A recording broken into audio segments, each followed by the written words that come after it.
ಹೊಸಲ ಮೇಲೆ ಏನಿಡ್ತೀರಿ? ಒಂದು ಸೇರು ಅಕ್ಕಿ, ಬೆಲ್ಲ. ಯಾಕೆ ಅಂತಂದರೆ ಅದನ್ನು ಒದ್ದು ಒಳಗೆ ಬರಬೇಕು ಅಂತಂದರೆ ಇವಳಿಗೆ ಒದಿಲಿಕ್ಕೆ ಪ್ರಾಕ್ಟೀಸ್ ಆಗಬೇಕು ಅಂತಲ್ಲ. ವರಾಹ ಅವತಾರದಲ್ಲಿ ಭೂಮಿಯನ್ನೇ ತನ್ನ ಮೂಗಿನ ಮೇಲೆ ಹೊತ್ಕೊಂಡು ಬಂದ ವರಾಹಸ್ವಾಮಿ, ಹೌದಾ? ಭೂಗೋಳವನ್ನೇ ಹೊತ್ತು ವರಾಹಸ್ವಾಮಿ ಭೂಮಿಯನ್ನು ರಕ್ಷಣೆ ಮಾಡಿದ ಫಲಕ್ಕೆ ಭೂಮಿಯ ಗುಣಗಳನ್ನೇ ಹೊಂದಿರತಕ್ಕಂಥ ಇನ್ನೊಂದು ಗ್ರಹ ಹುಟ್ಕೊಳ್ತು. ಯಾವುದು? ಮಂಗಳ ಗ್ರಹ. ಧರಣಿ ಗರ್ಭ ಸಂಭೂತಂ ವಿದ್ಯುತ್ ಕಾಂತಿ ಸಮಪ್ರಭಂ. ಪ್ರಿಯ ವೀಕ್ಷಕರೇ, ಈ ವಿಡಿಯೋನ ನೋಡೋದಕ್ಕೂ ಮೊದಲು ನಮ್ಮ ಚಾನೆಲ್ ಅನ್ನ ಇನ್ನು ಸಬ್ಸ್ಕ್ರೈಬ್ ಮಾಡ್ಕೊಂಡಿಲ್ಲ ಆದ್ರೆ ತಕ್ಷಣವೇ ಸಬ್ಸ್ಕ್ರೈಬ್ ಮಾಡ್ಕೊಳ್ಳಿ. ಹಾಗೆ ವಿಡಿಯೋ ಇಷ್ಟ ಆಗಿದ್ರೆ ಶೇರ್ ಮಾಡಿ. ಈ ಕಾರ್ತಿಕೇಯನನ್ನು ಈ ದೀಪಗಳ ಮುಖಾಂತರ ಬೆಳಗಿ ಅವ್ರನ್ನ ರೆಡಿ ಮಾಡಿದ ಆ ಒಂದು ತಿಂಗಳಿಗೆ ಕಾರ್ತಿಕ ಮಾಸ ಅಂತ ಹೆಸರು.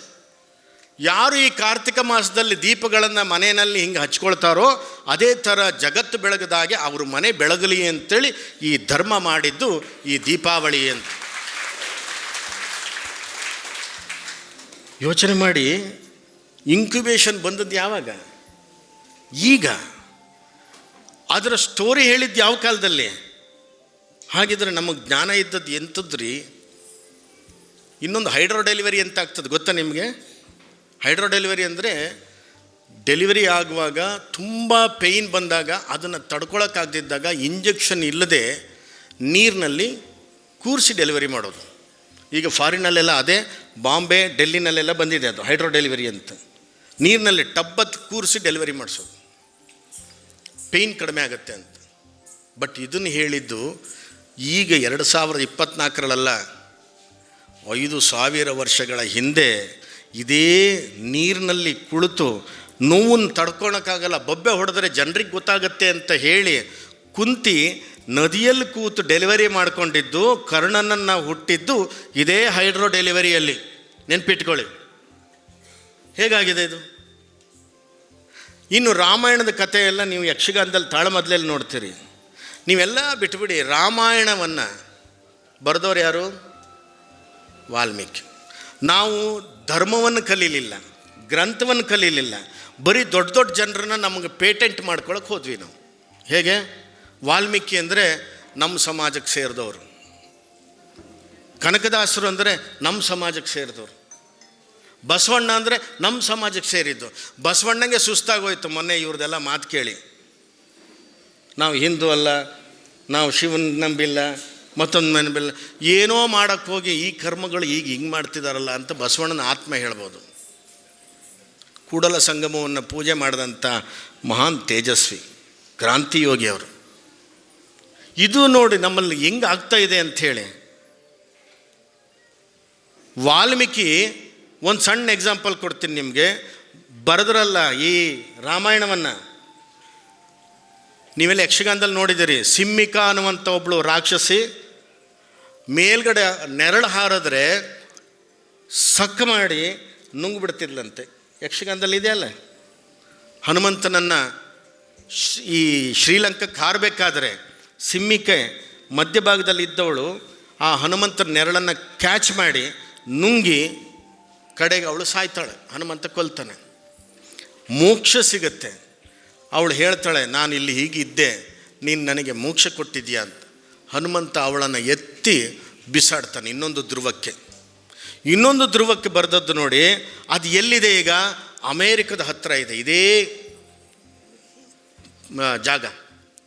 ಇವತ್ತಿಗೂ ಸಹ ಆಕಾಶದಲ್ಲಿ ಏರೋಪ್ಲೇನ್ ಪಾಸ್ ಆದರೆ ಸುಯ್ ಅಂತ ಹೇಳ್ಕೊಳತ್ತಲ್ಲಿ, ಹಡಗು ಪಾಸ್ ಆದರೆ ಸುಯ್ ಅಂತ ಹೇಳ್ಕೊಳತ್ತೆ. ಆದರೆ ನೀವು ಅಲ್ಲಿ ಸಿಮ್ಮಿಕಾ ಅಂತ ಕರೆಯೋಲ್ಲ, ಏನಂತ ಕರಿತೀರಿ?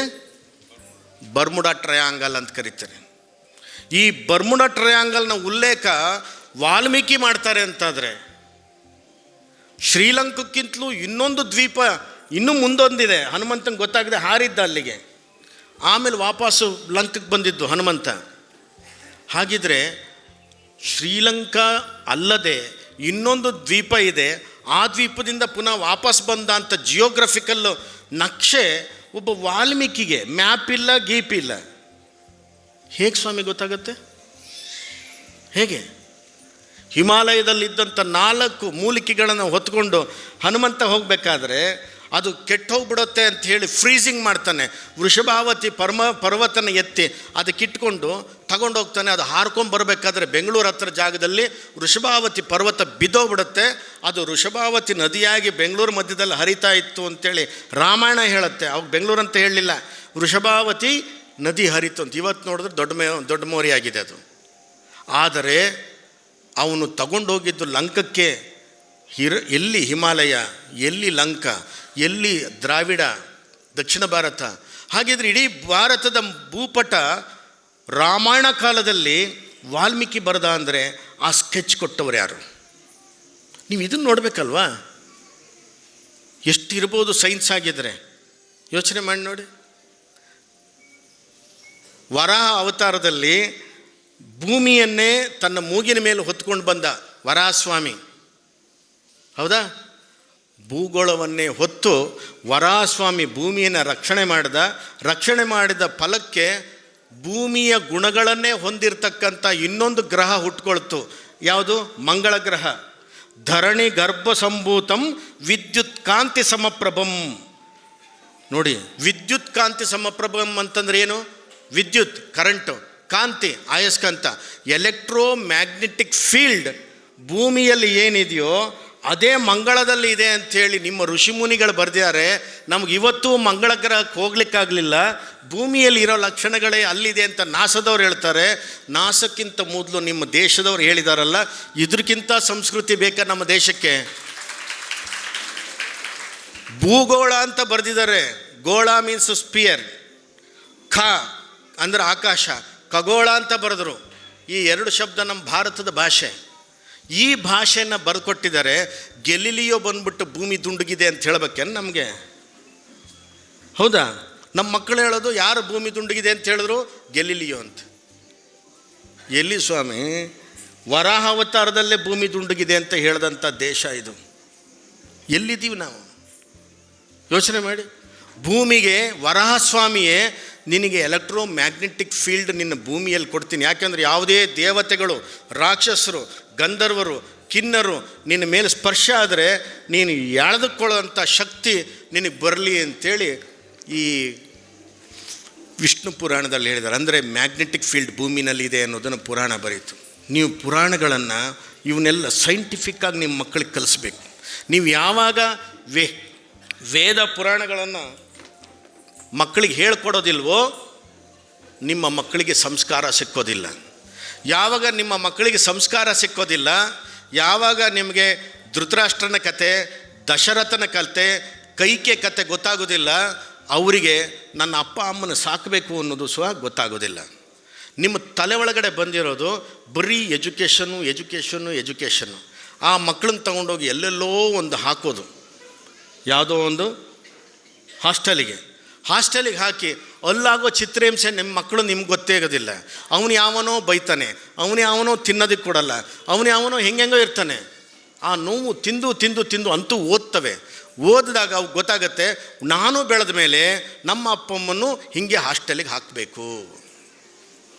ಯಾವ ಹಾಸ್ಟೆಲಿಗೆ ಹಾಕಬೇಕು? ಮಾಡಿಕೊಟ್ಟವ್ರು ಯಾರು? ನೀವು ಮಕ್ಕಳಿಗೆ ಪದವೀಧರರನ್ನು ಮಾಡಬೇಡಿ, ನಿಮ್ಮ ಮಕ್ಕಳನ್ನ ವಿದ್ಯಾವಂತರನ್ನು ಮಾಡಿ. ವಿದ್ಯಾವಂತರೇ ಬೇರೆ, ಪದವೀಧರರೇ ಬೇರೆ. ಪದವೀಧರರು ಮಾಡಿದ್ರೆ ಎಷ್ಟೋ ಮಕ್ಕಳು ದೊಡ್ಡ ಕೆಲಸ ತಗೊಂಡು ಅಮೇರಿಕಾ, ಬ್ರಿಟನ್ನು, ಸ್ವಿಟ್ಜರ್ಲ್ಯಾಂಡು ಈ ಥರದಲ್ಲೆಲ್ಲ ಹೋಗ್ತಾರೆ. ಇಲ್ಲಿ ಹಳೆಯ ಮನೆಯಲ್ಲಿ ಹಳೆಯ ಗಂಡ ಹೆಂಡತಿ ಇರೋದು. ಇಲ್ಲಿ ಗ್ಯಾಸ್ ಬಂದರೆ ಪಕ್ಕದ ಮನೆಯನ್ನು ಫಿಟ್ ಮಾಡಬೇಕು. ಈ ಮುದುಕರಿಗೆ ಆಗೋಲ್ಲ. ಬಿದ್ದು ಕೈ ಮುರ್ಕೊಂಡ್ರೆ ವಾಟ್ಸಪ್ಪಲ್ಲಿ ಮಗುಂಗೆ ತೋರಿಸ್ಬೇಕು. ಎಲ್ಲಿಗೆ ಬಂದಿದ್ದೀರಿ ನೀವು? ಪರಿಸ್ಥಿತಿ ಅರ್ಥ ಮಾಡ್ಕೊಳ್ಳಿ. ಗುರುಗಳಿಗೂ ಸಮೇತ ಭಾಳ ಕಷ್ಟ ಆಗಿದೆ. ಸಮಯ ಆಯಿತು ಅಂತ ಕಾಣ್ತದೆ. ಆಯಿತು, ಮುಗಿಸ್ಬಿಡ್ತೀನಿ ನಾನು. ಆದರೆ ನಾನು ಆಗಲೇ ಹೇಳಿದ್ನಲ್ಲ, ಎಲ್ಲಿ ಸಿಗ್ತಾರೋ ಅಲ್ಲಿ ಚಡ್ಡಿ ಹಿಡ್ಕೋಬೇಕು ಅಂತ. ಹಾಗಾಗಿನೇ ನಾನು ಇದನ್ನು ನಿಮ್ಮ ಮಾತಾಡ್ತಾ ಇದ್ದಿದ್ದು. ಸಮಯ ಆಗಿದೆ, ಆದರೆ ಇನ್ನೊಂದು 5-10 ನಿಮಿಷದಲ್ಲಿ ಮುಗಿಸ್ಬಿಡ್ತೀನಿ. ಯಾಕೆಂದರೆ ಇದೊಂದು ಮಾತು ಹೇಳಬೇಕು. ಏನು? ಮದುವೆ ಆಗೋದು ಜೀವನದ ಬಹಳ ದೊಡ್ಡ ಘಟ್ಟ.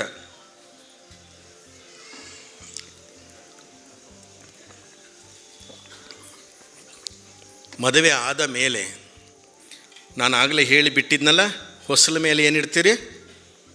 ಒಂದು ಸೇರು ಅಕ್ಕಿ, ಬೆಲ್ಲ. ಯಾಕೆ ಅಂತಂದರೆ ಅದನ್ನು ಒದ್ದು ಒಳಗೆ ಬರಬೇಕು ಅಂತಂದರೆ ಇವಳಿಗೆ ಒದಿಲಿಕ್ಕೆ ಪ್ರಾಕ್ಟೀಸ್ ಆಗಬೇಕು ಅಂತಲ್ಲ. ಅದು ಅಕ್ಕಿಯನ್ನು ಒದ್ದದ್ದು ಚಾವಡಿಯಲ್ಲಿ ಚದರಬೇಕು. ಚದರಿ ಆ ಮನೆಯಲ್ಲಿ ಧಾನ್ಯ ಲಕ್ಷ್ಮಿ ಕಂಗೊಳಿಸ್ಬೇಕು. ಹೇಗೆ? ಆ ಬೆಲ್ಲ ಇಟ್ಟಿದ್ದೀರಲ್ಲ, ಆ ಮನೆಯಲ್ಲಿ ಸ್ವೀಟ್ ಆಗಬೇಕು, ಸಿಹಿಯಾಗಿ ಈ ಮನೆಯ ಲಕ್ಷ್ಮಿ ಒಳಗೆ ಬರಬೇಕು ಅನ್ನುವಂಥ ಒಂದು ಸಂಪ್ರದಾಯ ಈ ಹಿಂದೂ ಧರ್ಮದಲ್ಲಿ. ಬಂದ ಮೇಲೆ ಆ ಮನೆಯಲ್ಲಿ ಗಜಲಕ್ಷ್ಮಿಯಾಗಿ ಆ ಮನೆಯ ಗಾಂಭೀರ್ಯವನ್ನು ಹೆಚ್ಚಿಸಬೇಕು, ಧನಲಕ್ಷ್ಮಿಯಾಗಿ ಆ ಮನೆಯನ್ನು ನಿಭಾಯಿಸಬೇಕು, ಸಂತಾನ ಲಕ್ಷ್ಮಿಯಾಗಿ ಆ ಮನೆಗೆ ಸಂತಾನವನ್ನು ಕೊಡಬೇಕು. ನೋಡಿ ಹೆಂಗಿದೆ. ಆದಿಲಕ್ಷ್ಮಿಯಾಗಿ ಆ ಮನೆಯ ಮನೆತನವನ್ನು ಕಾಪಾಡಬೇಕು, ವಿದ್ಯಾಲಕ್ಷ್ಮಿಯಾಗಿ ತನ್ನ ಮಕ್ಕಳಿಗೆ ವಿದ್ಯೆಯನ್ನು ಹೇಳ್ಕೊಡ್ಬೇಕು. ಇದು ಅಷ್ಟಲಕ್ಷ್ಮಿಯರನ್ನು ನಾವು ಆ ಹೆಣ್ಣುಮಗಳಲ್ಲಿ ಕಾಣಬೇಕು ಅಂತ ಹೇಳಿಕೊಟ್ಟಂಥ ಒಂದು ಧರ್ಮ, ಅದು ಸನಾತನ ಧರ್ಮ. ಲಕ್ಷ್ಮಿಗೆ ಹೋಲಿಸಿದ ಮೇಲೆ ನಾರಾಯಣನ ಜೊತೆಯಲ್ಲಿ ಲಕ್ಷ್ಮಿನ ಎಲ್ಲಿ ಸೇರಿಸಿದ್ದೀವಿ ನಾವು? ಎಲ್ಲಿ ತೋರಿಸಿದ್ದೀವಿ? ಲಕ್ಷ್ಮಿ ನಾರಾಯಣನ ತಲೆ ಮೇಲೆ ಕೂತಿಲ್ಲ, ನಾರಾಯಣನ ಪಾದದ ಹತ್ರ ಕೂತಿದ್ದಾಳೆ. ಯಾಕೆ ಅಂತಂದರೆ ಜಗತ್ತೇ ಅವಳ ಹತ್ರ ಇದ್ದರೂ ಕೂಡ ಗಂಡನಿಗೆ ರೆಸ್ಪೆಕ್ಟ್ ಕೊಡಬೇಕು ಅನ್ನೋದನ್ನು ನಾವು ಅದರಲ್ಲಿ ತೋರಿಸ್ಕೊಟ್ಟಿದ್ದು. ವೀಕ್ಷಕ ಮಹಾಪ್ರಭುಗಳೇ, ನಮ್ಮ ಚಾನಲ್ ಅನ್ನು ಸಬ್ಸ್ಕ್ರೈಬ್ ಮಾಡಿ, ಶೇರ್ ಮಾಡಿ, ಪ್ರೋತ್ಸಾಹಿಸಿ.